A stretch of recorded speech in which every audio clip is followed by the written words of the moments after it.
नमस्कार विद्यार्थियों, मैं बीएस राजावत मिशन ज्ञान के सीईटी ऑनलाइन प्लेटफॉर्म पर आप सभी मित्रों का हार्दिक स्वागत करता हूं, अभिनंदन करता हूं। दोस्तों, अपन लोकवित्त पढ़ रहे थे। लोकवित्त की क्यों ज़रूरत होती है, लोकवित्त में क्या क्या चीज़ें आती है, फिर अपने लोकवित्त में सभी प्रकार के जो कर हैं उनकी बातें हमने कर ली थी।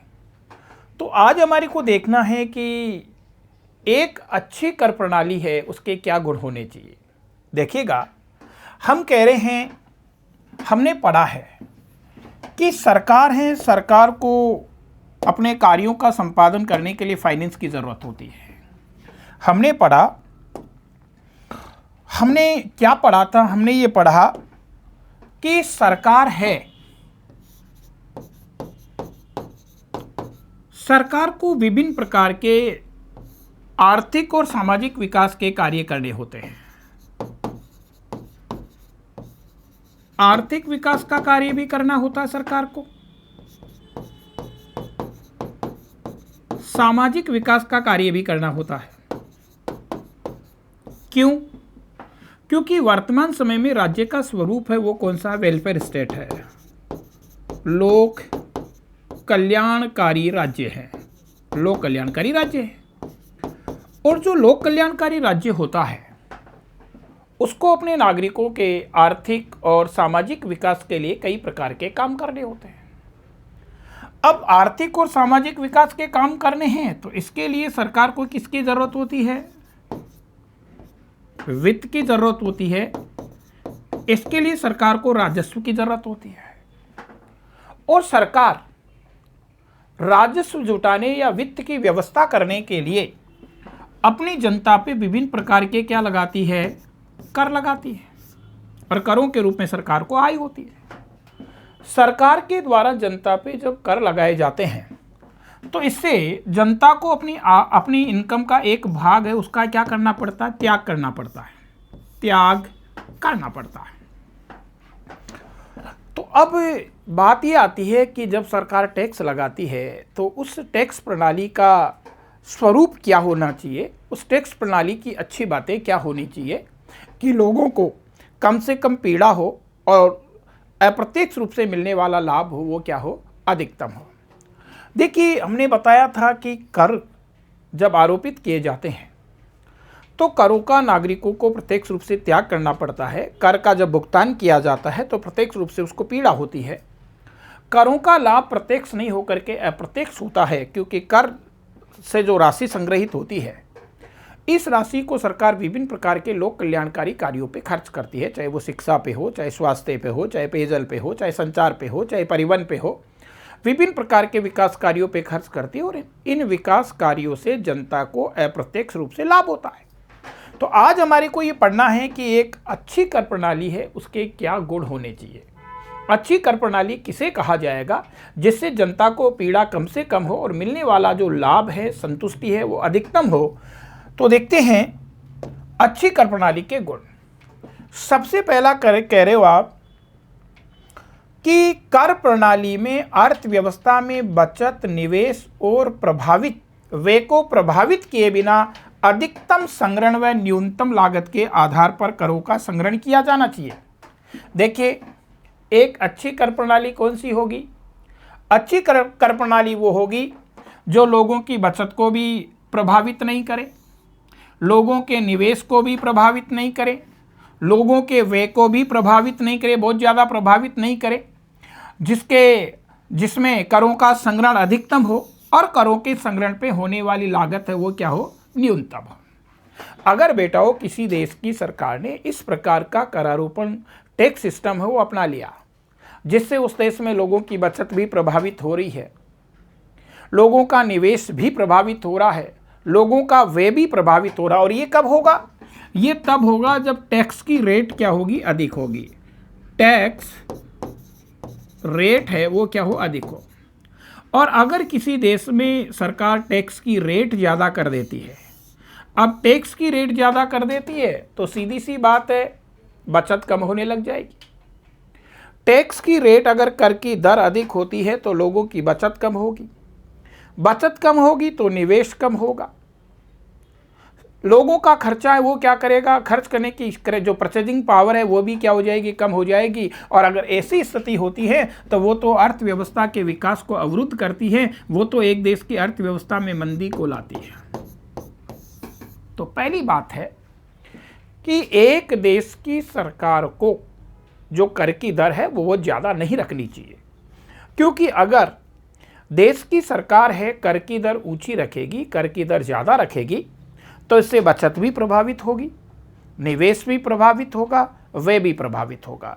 तो अच्छी कर प्रणाली का पहला गुण बताया है कि अच्छी कर प्रणाली में अर्थव्यवस्था में बचत, निवेश और व्यय को प्रभावित किए बिना, यानी बचत, निवेश और व्यय पे बहुत ज़्यादा प्रभाव टैक्स का नहीं आना चाहिए।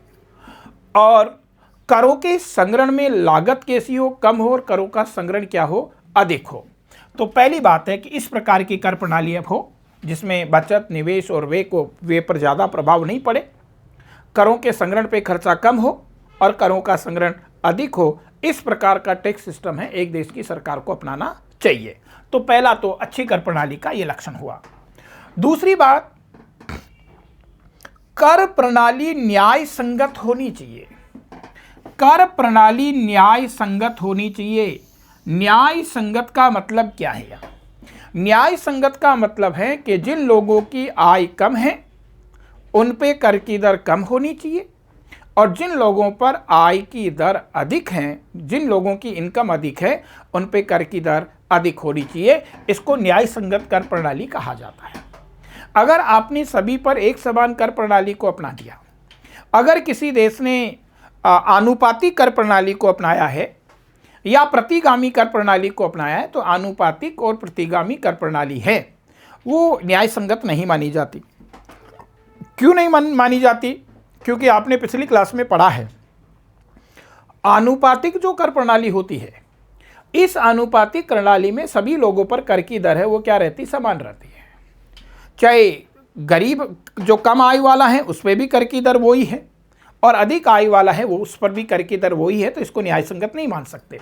क्यों? क्योंकि जो जिनकी इनकम अधिक है उन पे कर की दर भी अधिक होनी चाहिए, और जिनकी आय कम है उन पे कर की दर भी कम होनी चाहिए। तो देखिए, इसी प्रकार से प्रतिगामी कर प्रणाली है, उसको भी आप न्याय संगत नहीं मान सकते, क्योंकि प्रतिगामी कर प्रणाली है उसमें तो आपने क्या पढ़ा है कि जैसे जैसे आय बढ़ती है कर की दर क्या होती जाती है, कम होती जाती है। तो आनुपातिक और प्रतिगामी कर प्रणाली है वो न्याय संगत नहीं होती है। न्याय संगत कर प्रणाली होती है वो प्रगतिशील होती है। प्रगतिशील कर प्रणाली है वो न्याय संगत होती है, क्योंकि प्रगतिशील कर प्रणाली में जैसे जैसे आय बढ़ती है कर की दर क्या करती जाती है, बढ़ती जाती है। तो पहली बात तो देखिए, अच्छी कर प्रणाली का गुण हमने ये बताया है कि कर की दर है बहुत ज़्यादा नहीं होनी चाहिए, क्योंकि अगर कर की दर बहुत ज़्यादा होगी तो बचत को भी प्रभावित करेगी, निवेश को भी प्रभावित करेगी, व्यय को भी प्रभावित करेगी, और एक देश की अर्थव्यवस्था उसमें विकास की गति रुक जाएगी, एक देश में आर्थिक मंदी की स्थिति उत्पन्न हो जाएगी। तो बहुत ज़्यादा ऊंची कर प्रणाली नहीं होनी चाहिए। कर प्रणाली इस तरीके की होनी चाहिए जिससे न तो बचत प्रभावित हो, न निवेश प्रभावित हो, न व्यय प्रभावित हो, करों के संग्रहण पे होने वाला खर्चा कम हो और कर संग्रहण से होने वाली राशि अधिक हो। दूसरा, आप कह रहे हो कि कर प्रणाली है वो न्याय संगत होनी चाहिए। न्याय संगत का मतलब है जिन लोगों की इनकम कम है उन पे कर की दर कम होनी चाहिए, और जिन लोगों की इनकम अधिक है उन पे कर की दर अधिक होनी चाहिए। तीसरी, कर की गणना, इसकी फाइलिंग और वसूली इत्यादि को प्रशासनिक दृष्टि से सरल होना चाहिए। सबसे बड़ी बात क्या है दोस्तों? कर प्रणाली में सबसे बड़ा दोष ये देखने को मिलता है कि जो प्रत्यक्ष कर हैं, इन प्रत्यक्ष करों की वसूली में, देखिए प्रत्यक्ष करों में अपने गुण दोष पढ़े थे तो एक बात बताई थी, प्रत्यक्ष करों में एक तो इसमें कि चोरी बहुत ज़्यादा होती है। प्रत्यक्ष करों की सबसे बड़ी समस्या है चोरी की समस्या है कि लोग अपनी वास्तविक आय को नहीं बताते, खातों में हेराफेरी करते हैं और अपना टैक्स को बचा लेते हैं या टैक्स में चोरी कर लेते हैं। दूसरी बात हमने कहा था कि प्रत्यक्ष करों की वसूली में खर्चा बहुत ज़्यादा आता है, तो ये अच्छी कर प्रणाली नहीं मानी जा सकती। तो अच्छी कर प्रणाली की विशेषता क्या है कि इसके कर की गणना, इसकी फाइलिंग, करों की वसूली बहुत ही सरल होनी चाहिए, ताकि एक तो कोई लोग करों की चोरी नहीं कर सके, और दूसरी बात करों की वसूली पे होने वाला खर्चा वो भी कम हो। अगला आप देखिए अच्छी कर प्रणाली के गुणों में आर्थिक गतिविधियों से करों का आनुपातिक संबंध होना चाहिए। जैसे आर्थिक क्रियाकलाप बढ़ने पर कर संग्रहण बढ़े और इसके कम होने पर कर का भार स्वतः ही कम हो जाए। देखिए बहुत अच्छी बात कही है कि कर प्रणाली है लोचशील होनी चाहिए। कर प्रणाली है इसमें लोचशीलता होनी चाहिए। लोचशीलता, बेटा लोचशीलता क्या होती है? लोचशीलता का मतलब होता है जो आवश्यकता या स्थिति के अनुसार बदल जाए। जिसमें आवश्यकता या स्थिति के अनुसार परिवर्तन हो जाता है उसको लोचशीलता कहते हैं। तो करों में लोचशीलता होनी चाहिए। अगर देश में आर्थिक तेजी की स्थिति है, इकोनॉमिक ग्रोथ और इकोनॉमिक डेवलपमेंट अच्छा है, तो ऐसी स्थिति में सरकार है उसको अपना टैक्स बढ़ा देना चाहिए, राजस्व का अधिक संग्रहण करना चाहिए। पर अगर देश की अर्थव्यवस्था आर्थिक मंदी के दौर से गुजर रही है तो इस दौरान आपकी टैक्स रेट है वो कम हो जाए ताकि लोगों पर पड़ने वाला वित्तीय भार है वो कम हो सके। तो देखिए अच्छी कर प्रणाली का एक लक्षण होता है कि इसमें लोचशीलता होनी चाहिए। और लोचशीलता का मतलब होता है जिसमें आवश्यकता के अनुसार क्या हो जाए, परिवर्तन हो जाए। अगर आर्थिक गतिविधियां का आनुपातिक संबंध होना चाहिए, जैसे आर्थिक क्रियाकलाप बढ़ रहे हैं, आर्थिक विकास की गति बढ़ रही है, इकोनॉमिक ग्रोथ बढ़ रहा है, आर्थिक तेजी है, तो करों का संग्रहण बढ़ जाए। और अगर मंद है, आर्थिक मंदी की स्थिति है, तो करों का भार स्वतः ही कम हो जाए। यानी आवश्यकता और परिस्थिति के अनुसार करों में लोचशीलता का सिद्धांत होना चाहिए, लोचशीलता होनी चाहिए। फिर अगला आप कह रहे हैं संसाधनों का कुशलतम उपयोग करने वाले पर कर भार कम हो तथा अकुशल दोहन करने वालों पर करों का भार अधिक होना चाहिए। बहुत सुंदर बात कही है कि ऐसे लोग जो रिसोर्सेज है उसका पूर्ण और कुशलतम प्रयोग कर रहे हैं, संसाधनों को बेकार नहीं कर रहे हैं, इनका मिसयूज नहीं कर रहे हैं, उन पे कर की दर कम होनी चाहिए। और ऐसे लोग जो संसाधनों का मिसयूज करते हैं, संसाधनों को बर्बाद करते हैं, संसाधनों का दुरुपयोग करते हैं, उन पर कर की दर ज़्यादा होनी चाहिए। फिर आप देखिएगा कर प्रणाली में पारदर्शिता युक्त होनी चाहिए, नीतिगत परिवर्तनों के अनुरूप लोचशील भी होनी चाहिए, जिसमें आवश्यकता के अनुसार कर प्रणाली में नीतिगत सुधार किए जा सके। तो लोचशीलता तो अपन ने पहले ही देख ली है कि लोचशीलता का मतलब परिस्थिति के अनुसार जिसमें परिवर्तन किया जा सके उसको लोचशील कहते हैं। दूसरी बात, कर प्रणाली में पारदर्शिता होनी चाहिए। कर प्रणाली कैसी होनी चाहिए? पारदर्शी होनी चाहिए। कर प्रणाली है, लोगों को ऐसा लगना चाहिए कि मैंने टैक्स दिया है तो उस टैक्स का बेनिफिट मेरे को अप्रत्यक्ष रूप से वेलफेयर के रूप में मिलेगा। तो ध्यान रखना, कर प्रणाली में पारदर्शिता होनी चाहिए, लोगों का इसके प्रति विश्वास होना चाहिए, लोगों की इसके प्रति समझ होनी चाहिए, लोगों को इसके प्रति जागरूकता होनी चाहिए। तो एक अच्छी कर प्रणाली के क्या ये अपन ने बेटा गुण देखे हैं। तो देखिए अच्छी कर प्रणाली में अपन ने क्या क्या देखा। अच्छी कर प्रणाली के गुणों में पहली बात तो की कि अच्छी कर प्रणाली में लोचशीलता होनी चाहिए। अगर मैं इनको शॉर्ट में कहूँ तो अच्छी कर प्रणाली के गुण हैं, अच्छी कर प्रणाली के गुण, इनको शॉर्ट में मैं लिखूं तो ये पॉइंट्स आपको की पॉइंट्स याद रख लेना है। नंबर 1, लोचशीलता होनी चाहिए। नंबर 2, मितव्ययता होनी चाहिए। नंबर 3, पारदर्शिता होनी चाहिए। नंबर 4, न्याय संगत होनी चाहिए। नंबर 5, देखिए अच्छी कर प्रणाली में लोचशीलता होनी चाहिए, मितव्ययता होनी चाहिए, पारदर्शिता होनी चाहिए, न्याय संगत होनी चाहिए। फिर आप देखें नीतिगत होनी चाहिए, नीतिगत होनी चाहिए। फिर आप देखें बेटा अच्छी कर प्रणाली उसको कहेंगे जिनमें कर अनिवार्य वस्तुओं पे नहीं हो या न के बराबर हो और विलासिता और आरामदायक वस्तुओं पे कर क्या हो, अधिक हो। तो ध्यान रखना आवश्यकता के अनुसार होनी चाहिए,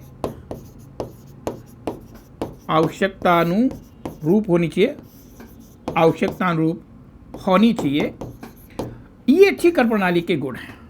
लोचशीलता का मतलब है ऐसी कर प्रणाली जिसमें परिस्थिति के अनुसार परिवर्तन किया जा सके। आर्थिक तेजी है तो करों को बढ़ाया जा सके, आर्थिक मंदी है तो करों को कम किया जा सके। मितव्ययता का मतलब है ऐसी कर प्रणाली होनी चाहिए जिसके संग्रहण में बहुत ज़्यादा खर्चा ना आए, खर्चा कम हो और करों का संग्रहण अधिक हो। पारदर्शिता का मतलब ऐसी कर प्रणाली हो जो बिल्कुल पारदर्शी हो, लोगों को इसके बारे में पता हो कि हमने जो कर का भुगतान किया है उससे सरकार को ये राजस्व प्राप्त हुआ है और इस राजस्व को सरकार ने फला प्रकार की या किस प्रकार के वेलफेयर के ऊपर खर्च किया है। फिर है न्याय संगत होनी चाहिए। न्याय संगत का मतलब है कि जो कम आय वाले लोग हैं उन पे कर की दर कम होनी चाहिए, अधिक आय वाले लोग हैं उन पे कर की दर अधिक होनी चाहिए। फिर नीतिगत होनी चाहिए। नीतिगत का मतलब है नियमों के अनुसार होनी चाहिए। फिर है आवश्यकतानुरूप होनी चाहिए। आवश्यकतानुरूप का मतलब है कि अनिवार्य वस्तुओं पे जो कर की दर है वो कम होनी चाहिए या नहीं होनी चाहिए, और आरामदायक और विलासिता की वस्तुएं हैं उन पे कर की दर है वो ज़्यादा होनी चाहिए। नशीले पदार्थ हैं उनको हतोत्साहित करने के लिए इन पे कर की दर ज़्यादा होनी चाहिए। विलासिता की वस्तुओं पे कर की दर ज़्यादा होनी चाहिए, पर जो अनिवार्य वस्तुएं हैं उनके ऊपर कर की दर नहीं होनी चाहिए या बहुत ही कम होनी चाहिए। ये एक अच्छी कर प्रणाली के बेटा गुण होते हैं। फिर आप देखें बेटा गार कि गार क्या है। General anti evidence rule. बेटा जी ध्यान रखना गार क्या है। पहली बात तो गार है ये कब लागू हुआ है। गार 1 अप्रैल 2017 से लागू हुआ है। ध्यान रखना इस डेट को। गार कब से लागू हुआ है। 1 अप्रैल 2017 से गार है ये लागू हुआ है। फिर है क्या ये प्रत्यक्ष कर प्रणाली में एक प्रावधान है। ये प्रत्यक्ष कर प्रणाली का एक प्रावधान है जिसका उद्देश्य फर्मों द्वारा कर प्रणाली के दुरुपयोग पर अंकुश लगाना है। बेटा जी गार का संबंध डायरेक्ट टैक्स से है, क्योंकि आपको पता है, पढ़ा है आपने, प्रत्यक्ष कर या तो किस पे लगते हैं, व्यक्ति पर, या किस पे लगते हैं, संस्था पे। और संस्थाओं के द्वारा करों का जो दुरुपयोग किया जाता है उस पे अंकुश लगाने के लिए 1 अप्रैल 2017 से गार लाया गया है। तो ध्यान रखना गार कब लाया गया है। 1 अप्रैल 2017 से लाया गया है। गार के लाने का उद्देश्य क्या है। गार के लाने का उद्देश्य है संस्थाओं द्वारा करों के दुरुपयोग पर अंकुश लगाना। संस्थाएं करों का जो दुरुपयोग करती हैं उन पे अंकुश लगाने के लिए 1 अप्रैल 2017 से गार लाया गया है। जैसे कर छूट, अस्पष्ट भाषा आदि का दुरुपयोग है वो संस्थाओं के द्वारा किया जाता है, और संस्थाओं के द्वारा जो करों का दुरुपयोग किया जा रहा है उस पर अंकुश लगाने के लिए 1 अप्रैल 2017 से बेटा जी गार लाया गया है। अगली चीज आप देखें, गार में प्रावधान किया है। इसके अंतर्गत अधिकारियों को ये विवेकाधीन शक्ति दी जाती है कि वो किसी भी फर्म का टैक्स जो एविडेंस हैं उसके उद्देश्य से किए जाने वाले लेन देन की स्थिति उस फर्म का उसका संबंधी छूट से वंचित कर सकते हैं। ध्यान रखना इसके अंतर्गत अधिकारियों को ये शक्ति दी गई है कि यदि कोई संस्था करों का दुरुपयोग करती है तो अधिकारी ऐसी फर्म को ब्लैक लिस्टेड कर सकते हैं और उस फर्म को जो मिलने वाली छूट है, सब्सिडी है या अन्य लाभ है उनसे वंचित किया जा सकता है। तो कुल मिलाकर के गार जो कि 1 अप्रैल 2017 से लाया गया है, इसका उद्देश्य क्या रहा है। इसका उद्देश्य रहा बेटा फर्मों के द्वारा करों का जो दुरुपयोग किया जाता है उसको रोकने के लिए गार लाया गया है। और गार के अंतर्गत अधिकारियों को ये अधिकार दिया गया है, ये शक्ति दी गई है कि यदि कोई फर्म या संस्था करों का दुरुपयोग करती है तो अधिकारी हैं उस संस्था को ब्लैक लिस्टेड कर सकते हैं। उस संस्था को मिलने वाला जो सब्सिडी है या लाभ है या छूट है या अन्य प्रकार की कोई रियायतें हैं उससे वंचित किया जा सकता है। ये बेटा जी गार हैं। और गार कब से लागू हुआ है। 1 अप्रैल 2017 से इसको लागू किया गया है। बेटा जीएसटी, तो ध्यान रखना जीएसटी के बारे में अपन जान चुके हैं। जीएसटी 1 जुलाई 2017 से लागू हुआ है। 1 जुलाई 2017 से जीएसटी को मैंने अलग से पढ़ाया है बहुत डिटेल से, यहाँ हल्की सी बातें करूँगा। जीएसटी जो कि 1 जुलाई 2017 से लागू किया गया, जो कि गुड्स एंड सर्विस टैक्स है। और मेरे बच्चों ध्यान रखना, जीएसटी किसकी जगह आया है? जीएसटी वैट की जगह आया है। वैल्यू एडेड टैक्स था, मूल्य संवर्धन कर था, उसकी जगह जीएसटी को लाया गया है। पर आज भी आप देखें तो कुछ मदें ऐसी है जिनको जीएसटी के दायरे से बाहर रखा गया है। आज भी आप देखें तो कुछ मदें ऐसी हैं जिनको जीएसटी के दायरे से बाहर रखा गया है। हालांकि आप देखें अधिकांश कर हैं वो इनडायरेक्ट टैक्स है, वो जीएसटी के अंतर आ गए हैं। चाहे वो आपका वेट हो, चाहे वो सर्विस टैक्स हो, चाहे अन्य कर हो, ये सारी जीएसटी के दायरे में आ गए हैं। पर आज भी कुछ मदें हैं उनको जीएसटी के दायरे से बाहर रखा गया है। तो कौन कौन सी जो मदें हैं उनको जीएसटी के दायरे से बाहर रखा गया है? कभी कभार इसका प्रश्न पूछ लेता है। तो बेटा पेट्रोलियम उत्पाद हैं, बेटा पेट्रोलियम उत्पाद हैं, चाहे वो पेट्रोल हो, चाहे आपका डीजल हो, इनको जीएसटी के दायरे से बाहर रखा गया है। अल्कोहल उत्पाद में बेटा शराब आ जाएगी, इसको भी आपको पता है जीएसटी के दायरे से बाहर रखा गया है। विद्युत शुल्क हैं, इसको भी जीएसटी के दायरे से बाहर रखा है। बेटा भूमि के क्रय विक्रय पर लगने वाला जो स्टाम्प शुल्क हैं, इसको भी जीएसटी के दायरे से बाहर रखा गया है। तंबाकू उत्पाद है, इनको भी जीएसटी के दायरे से, तंबाकू उत्पाद जीएसटी में शामिल किया गया, लेकिन इन पर केंद्रीय उत्पाद शुल्क भी लगेगा। तो देखिए इसके अलावा भी आप देखें तो जीएसटी से बाहर यानी जिन पे आज भी वेट लगता है वो क्या है? एक तो पेट्रोल है, डीजल है, शराब है, विद्युत है, शिक्षा है, स्वास्थ्य है, पंजीयन शुल्क है। इनको आज भी बेटा जी जीएसटी के दायरे से बाहर रखा गया, इन पे आज भी क्या लगता है? वेट लगता है। इसीलिए आप देखें हर राज्यों में शराब की दरें अलग है, हर राज्यों में बेटा जी विद्युत की दरें हैं वो भी अलग है, हर राज्यों में आप देखें तो पेट्रोल और डीजल की दरें हैं वो भी क्या है? अलग है।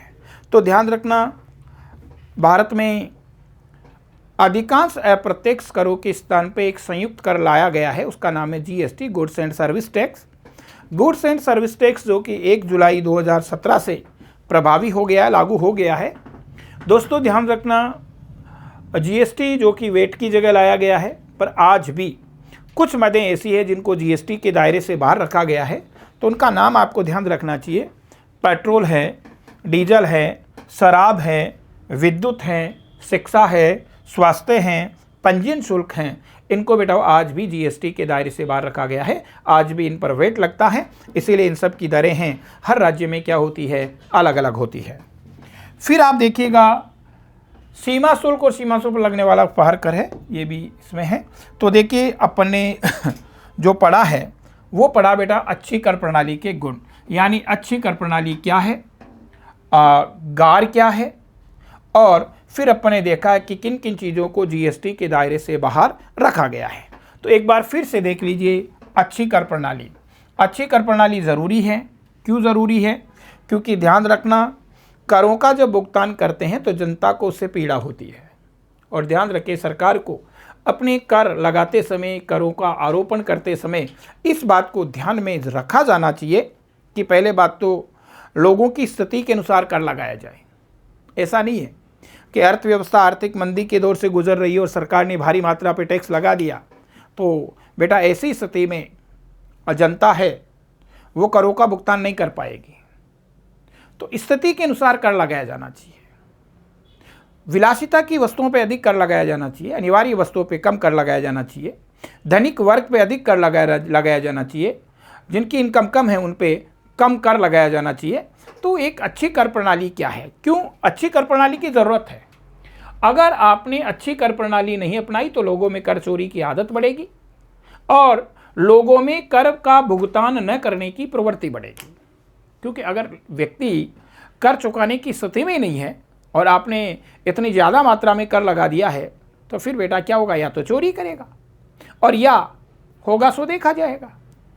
सोच लेता है ठीक है मेरे पास है नहीं, मैं कहाँ से दूँ, जो भी होगा वो देखा जाएगा। तो ऐसी स्थिति में सरकार के द्वारा लगाए गए कर या राज्य के द्वारा लगाए कर है उनकी अवहेलना होने की संभावना वो बढ़ जाती है। इसीलिए एक देश की सरकार को अपना करारोपण करते समय एक अच्छी कर प्रणाली का परिचय देना चाहिए, और यही चीज़ें हमने इस टॉपिक में पढ़ने का प्रयास किया, समझाने का प्रयास किया है। तो देखिए क्यों अच्छी कर प्रणाली की ज़रूरत क्यों है, समझो आप बेटा। हमने कहा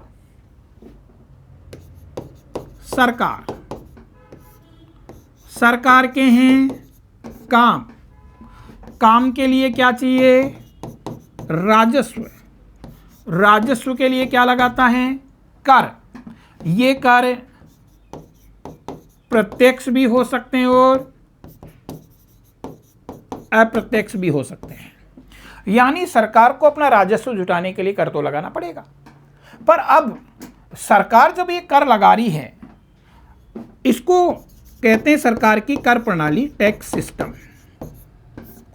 सरकार को मनमाना कर आरोपित नहीं करना चाहिए, क्योंकि अगर सरकार मनमाना कर आरोपित कर देती है तो ऐसी स्थिति में जो जनता है, जो नागरिक हैं, उनमें आक्रोश आ जाता है, उनमें विद्रोह का भाव उत्पन्न हो जाता है, और ऐसी सरकार लंबे समय तक स्थिर नहीं रह सकती, लंबे समय तक टिक नहीं सकती है। ऐसी सरकार आर्थिक विकास को गति प्रदान नहीं कर सकती। ध्यान रखना, अगर आपको विकास करना है तो जनता को विश्वास में लेकर के विकास करना होगा। और जनता विश्वास में कब रहेगी, जनता विश्वास में तब रहेगी जब एक तो जनता की स्थिति के अनुरूप टैक्स हो, और दूसरी बात जनता में ये भी सरकार के प्रति ये विश्वास हो, ये ट्रस्ट हो कि हमने जो कर राशि दी है उसका कहीं दुरुपयोग नहीं हुआ है, हमने जो कर दिया है सरकार ने उसका प्रयोग वेलफेयर पे किया है, लोक कल्याण पर किया है।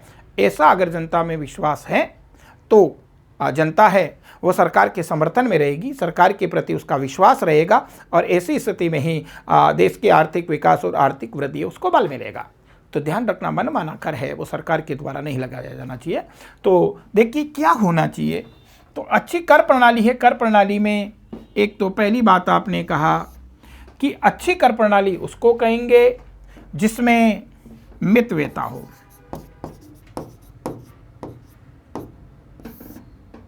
अच्छी कर प्रणाली उसमें कहेंगे जिसमें पारदर्शिता हो, अच्छी कर प्रणाली उसको कहेंगे जो नीतिगत हो, अच्छी कर प्रणाली उसको कहेंगे जो न्याय संगत हो, अच्छी कर प्रणाली उसको कहेंगे जो नशीले पदार्थों को हतोत्साहित करती हो, नशीले पदार्थों को हतोत्साहित करती हो।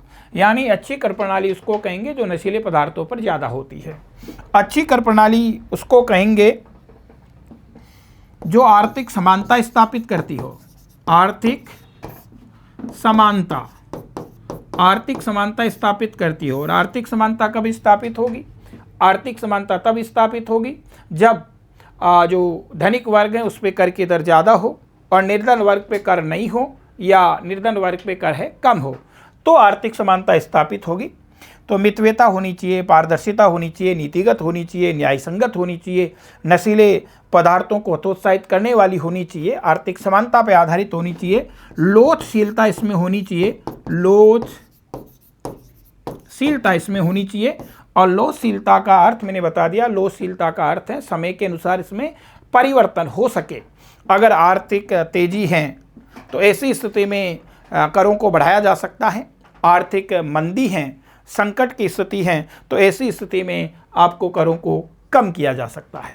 तो ये बेटा एक अच्छी कर प्रणाली के गुण हैं, और ख़ास करके अपन को ये देखना है इसमें, क्योंकि ये मेन टॉपिक ये है अच्छी कर प्रणाली के गुण।